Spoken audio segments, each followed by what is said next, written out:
सबसे नीचे है वो सबसे ऊंचे पायदान पे बैठे।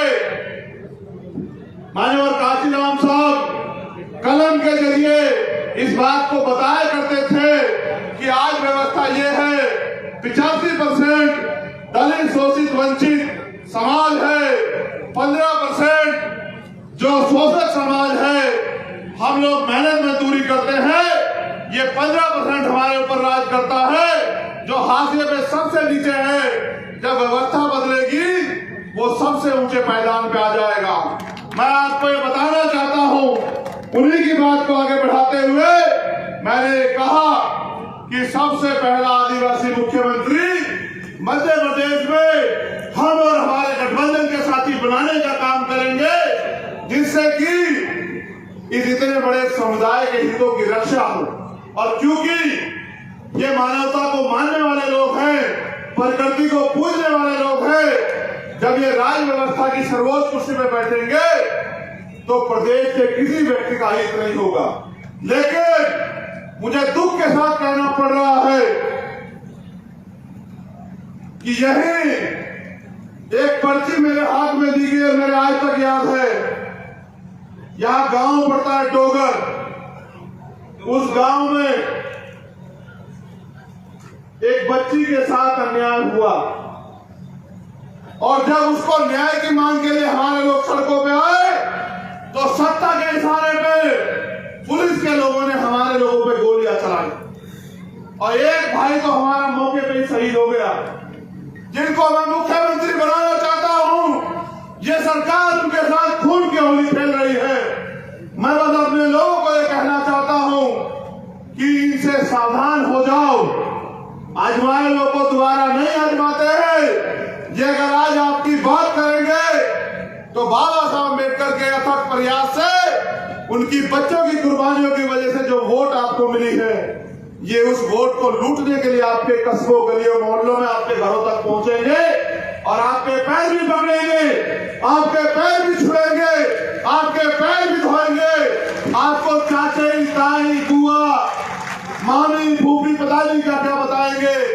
आपको पैसा शराब उपहार भी देंगे। वो पैसा शराब उपहार नहीं दे रहे। ये जो खून की होली इस सरकार ने दलित पिछड़े आदिवासी अल्पसंख्यकों के साथ, ये आपके बच्चों के खून के पैसे आपको लौटाने के लिए आएंगे और उनसे आपकी वोट को खरीद के शासन सत्ता में आके आने वाली पीढ़ियों के साथ खून की होली खेलने का काम करेंगे। मैं बस आपको सतर्क कर सकता हूं, ये इतनी बड़ी कागज मेरे पे गवाही है, लोगों की लड़ाई लड़ रहे हैं। मैं हाथ जोड़ के कहता हूं प्रशासन के लोगों से मोहरे मत बनो, सरकार बदल जाएगी। आपको नौकरी यही करनी है, जितने मर्जी बुलडोजर चला दो, जिस दिन सत्ता बदलेगी ये रक्षा नहीं करेंगे। एक एक कर्मचारियों पे देखो, मैं कर्मचारियों का हितैषी हूं।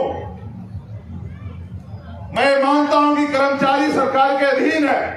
मैं तो पुरानी पेंशन को लागू कराने के लिए आंदोलन करने के कि पुरानी पेंशन लागू हो, बैकलॉग भरे, प्रमोशन में रिजर्वेशन SC ST OBC को मिले। मैं तो इसकी तैयारी कर रहा हूं, लेकिन उसके बाद तो भाई को छीन लोगे तो मुझसे न्याय की उम्मीद करना कि मुझसे बचाने वाला तुम्हें कोई याद नहीं होगा। ये बात मैं जो अच्छे कर्मचारी हैं उनके लिए कहता हूं कि उनको मजबूती से संवैधानिक तौर पे काम करना चाहिए और जो साजिश हम सरकार के इशारे पे कर रहे हैं उनको ये कहना चाहता हूं कि किसी दूसरे प्रदेशों में अपने अपने लिए जगह ढूंढ लेना, क्योंकि जिस दिन सरकार बदलेगी एक एक अन्याय का हिसाब होगा। और जिन्होंने न्याय नहीं किया, कानून के साथ खिलवाड़ किया, सेक्शन 4 का मुकदमा दर्ज करा के उसको जेल भेजने का काम हम पहले ही दिन करेंगे इस प्रदेश में। इस बात को याद रखना।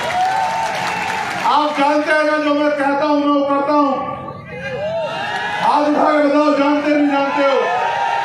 तो मैं ये भी पूरी जिम्मेदारी से कह रहा हूं। जैसे वहां कानपुर में, शायद कानपुर में एक दुकान है मिठाई की, ठगों के लड्डू।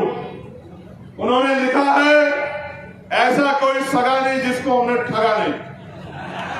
ये भाजपा वाले भी ऐसे ही हैं, इन्होंने ऐसा कोई सगा नहीं बनाया जिसको ठगाना हो। इनके आप कई मुख्यमंत्री दावेदार हैं। मैं विश्वास कर कहता हूं कि ना इनका मुख्यमंत्री बनेगा ना इनका उप मुख्यमंत्री बनेगा। ये जो अन्याय कर रहे हैं जनता इनका इस बार वो हिसाब करेगी कि ये लोग याद रखेंगे और पुराने आने वाले समय में कभी ऐसी गलती नहीं करेंगे।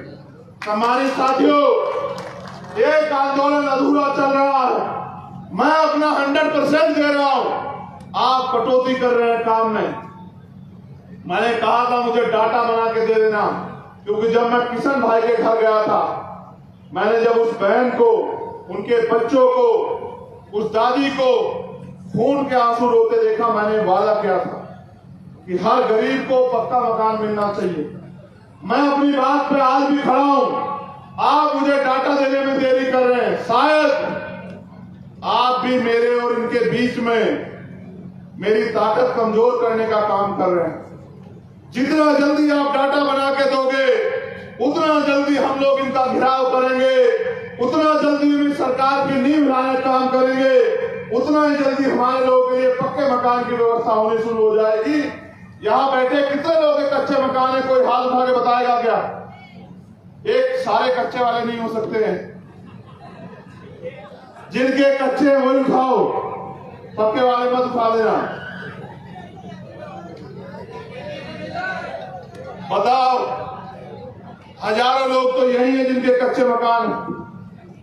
तो 75 साल में इन सरकारों ने हमेशा ढकने के लिए पक्के मकान भी नहीं दिए। सोचो कि इन्होंने आपको जानवर से ज्यादा क्या समझा। आप जानवर पालते हैं, उसके लिए भी पक्की व्यवस्था करते हैं कि उसको बरसात में दिक्कत ना हो, गर्मी में दिक्कत ना हो। लेकिन इन सरकारों को हम जानवर भी नजर नहीं आते कि हम यहाँ बरसात में हमारे घर छूते और ये बड़े बड़े महलों में पड़ के चैन से सोते हैं। मैं बार बार बताता हूं मेरे लोगों, इन अमीरों के कुत्ते भी बिस्कुट खाते हैं, वो एसी में सोते हैं, गाड़ियों में घूमते हैं। इस प्रदेश में और देश में मेरे लोग रोजी रोटी के लिए सुबह निकलते हैं और अन्य प्रदेशों में निकलते हैं। मैंने कोरोना काल देखा कि मजदूर किस तरह से वहां से पलायन करके गया जब कोरोना काल आया। मैं आपसे कहना चाहता हूं, कब तक इनके भरोसे रहोगे? कब तक अपने अधिकारों को छीनते देखते रहोगे? आप नौजवान हो, आपकी आंधी के आगे मैं बार बार कहता हूं कि वायु समझते हो, हवा और युवा क्या होता है? वायु का उल्टा।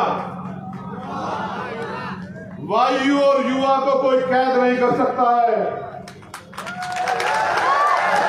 आप युवा हो और युवा को अगर वो गुलामी में जीना चाहता है तो ये तो उसकी जवानी पे बिदार है।